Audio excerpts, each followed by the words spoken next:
6th in the league in pass rush win rate. The Dolphins, meanwhile, have the 3rd worst pass blocking win rate in the NFL. And, of course, it means Aaron Donald, who is about the scariest player in the National Football League for quarterbacks to have to face. And so for the first time this morning, we are delighted to welcome into our conversation Mark Sanchez, the quarterback of our team, who's with us here with RC and Bart Scott. And you know, Mark, it has been in so many ways so long since we've seen Tua in a game because of the injury. You put together some tape to remind us of just what makes him so good. Let's see it. I did, and you know me, Greeny, I'm always going to advocate for the quarterback, but these two plays are going to show you why I don't trust those stats all the time. But you're going to see his pocket presence, and you're going to see his eyes. So look at him. He understands that running back's going to have a huge collision running right across his face there, but he doesn't panic. He doesn't get happy feet. He just moseys on up in the pocket. Most importantly, when he does that, he stays calm with his feet and keeps his eyes up on the defense and anticipates where Jerry Jeudy's going to slam on the brakes and he throws him a strike. The next thing he does in the red zone, which is so deadly and decisive, I don't know if we're going to get that play, but if we don't, it's all good. What he does is he's able to process so quickly these quick short corner routes and these short slant routes from the outside, and he is just deadly in the red zone. He can beat you. And listen, all he's got to do is rely on those skills that made him such a good college quarterback. Don't worry about Aaron Donald and all these scary players that RC is going to tell us about on defense. No question, but quickly, Mark, to you, because this was you once. You were a rookie, and you were starting your very first game. So when you're going up against NFL defense, and there's a guy like Aaron Donald on the other side, I mean, we are making a big deal out of it. As the quarterback, how big a deal should we be making out of it? Oh, listen, it is a big deal, and I can't lie to you. I would give a quick little glance to the other side during warm-ups and think like, man, that guy's pretty big and pretty fast. All right, baby, we got to be real fast today. Start talking to my feet and start talking to my own self. Just giving that positive self-talk. Like, you got to be quick today, baby. So, RC, as he mentions, Tua going up against Aaron Donald. Give us a sense of what the game plan should be for keeping Tua on his feet. Listen, Aaron Donald was the first original alien baby because he's that good. He's that talented. He's that different. And Tua has to understand that. Tua has to know coming into this game, I have to get the ball out of my hands. But also think back to the San Francisco 49ers a couple of weeks ago where we barely heard Aaron Donald's name. It's because Kyle Shanahan game planned him. Jimmy G got the ball out of his hands, thanks Himbo, under 2.4 seconds that game. That's the lowest he's ever gotten the ball out of his hands. That's the type of things Tua has to do. He has to have a quick release. He has to get it out of his hand with anticipation and use that accuracy that made him so good at Alabama. But this is also going to be on the coaching staff. Move the pocket, double team, run the football. Find ways to make Aaron Donald think, because if you let him pin his ears back and come after your young quarterback, it's going to be a very long day. And think about the game against the Chicago Bears. It wasn't just Aaron Donald. It was Floyd. It was Rapp. It was Brockers. They moved people around to get pressure. This is going to be a tough start for Tua Tagovailoa. They had 4 sacks Monday night in the game you're talking about. Some will say, Bart, why would you start him in his first game against Aaron Donald? What do you say to that? Because in this league, you can't hide quarterbacks from everybody. Everybody has a guy. Before, Aaron Donald was the scariest man on the planet. J.J. Watt was the scariest man on the planet. Then it was Von Miller. Then it was DeMarcus Ware. It's always another guy. You have to start the process of getting this guy some experience. You have to start building that continuity with his teammates. You have to understand that, kid, you're going to always go about a good guy, but you got to understand, be able to do the little things. And listen, in Eric Flowers, I trust. We're going to see if Eric Flowers can step up and be able to shut Aaron Donald down. That's a joke. And it's just a quick final thought. I was wondering if that was a joke, Bart. I was going to be so mad at you. Yeah, what? Sanchez, do you expect him to play well immediately? Because this is a team that has won consecutive games and is in a playoff race. And no matter how much people want to diminish that, they are in a playoff race. Do you expect him to play well immediately? I expect him to get a ton of pressure today, especially after you give out stats like that, on Sunday. But I think he'll do fine, and part of that is because they're going to have repped a lot of these plays for 2 weeks straight. I think he's going to have a fast start, and that's important for his confidence. So he's going to have run those plays multiple times against multiple looks that they're expecting, and he'll be in a calm state to start the game. Then who knows what happens in that third quarter.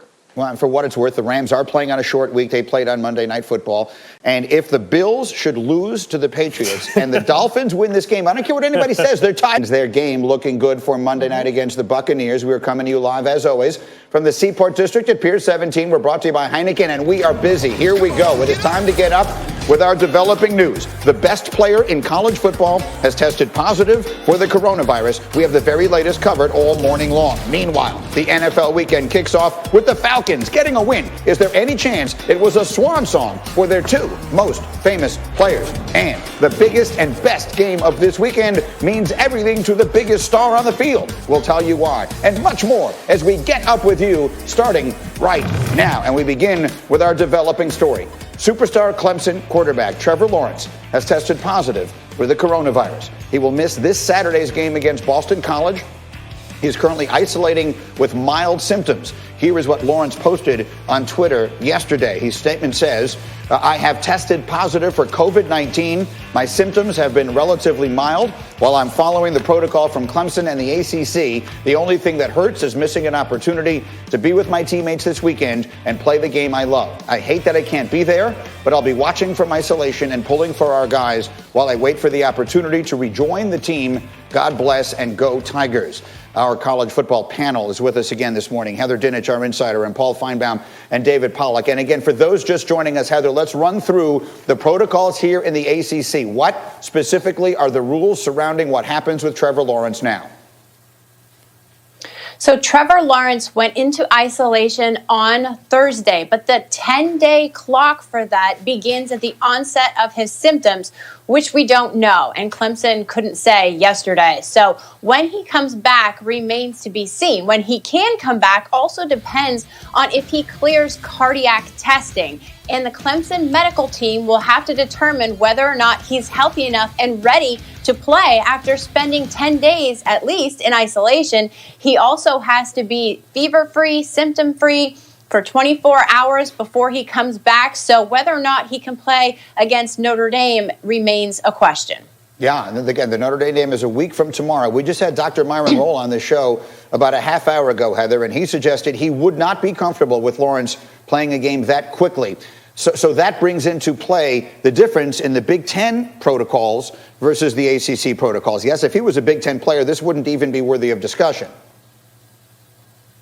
No, and that is the significant difference. Players in the Big Ten cannot return sooner than 21 days. And this is exactly why. Their doctors and team physicians say there needs to be a return to play progression. So much like Trevor Lawrence, after they isolate for 10 days, they go through the cardiac testing. But the difference in the Big Ten is they say, okay, you start with light to moderate exercise, and then you gradually increase until you are game ready. Will Clemson's medical staff agree with that and hold him out a little bit longer, or will they put him right back on the field? I don't know the answer to that. Well, again, the game against Notre Dame, which is a week from tomorrow, is one of the biggest games of the college football season. So, David Pollack, let me come to you. Just purely from a football standpoint, assess for us the chances that Clemson beats BC without its quarterback and then that it beats Notre Dame without its quarterback. I think they can definitely beat BC without Trevor Lawrence. Listen, Trevor Lawrence, Clemson, Deshaun Watson, the quarterback lineage is pretty proven because they get elite quarterbacks. That's something they do exceptionally well, and they have another one on their roster. He's not going to be Trevor Lawrence, but DJ Uiagalelei is a stud. He's a big, strong kid. He's 6'4", almost 250 pounds. He can really, really run the football. You think about him and Travis Etienne will be enough to beat Boston College. Now you go play Notre Dame. This will be a different story. It's in South Bend. Ian Book, all the experience against a defense that suffocated him several years ago in the playoffs. I think that becomes a game that you go, this isn't Clemson being heavily favored like you would normally see. But Clemson is in a great spot because Clemson recruits great, and especially at the quarterback spot as well as anybody over the last several classes over the last 6, 7, 8 years. So, Paul, size this up for me here. Assuming that Clemson does take care of business tomorrow and beats Boston College, then how would you view, as we would lead up to that game with Notre Dame, if Lawrence doesn't play, the significance of that game and what would it mean going forward? Greeny, you have to look at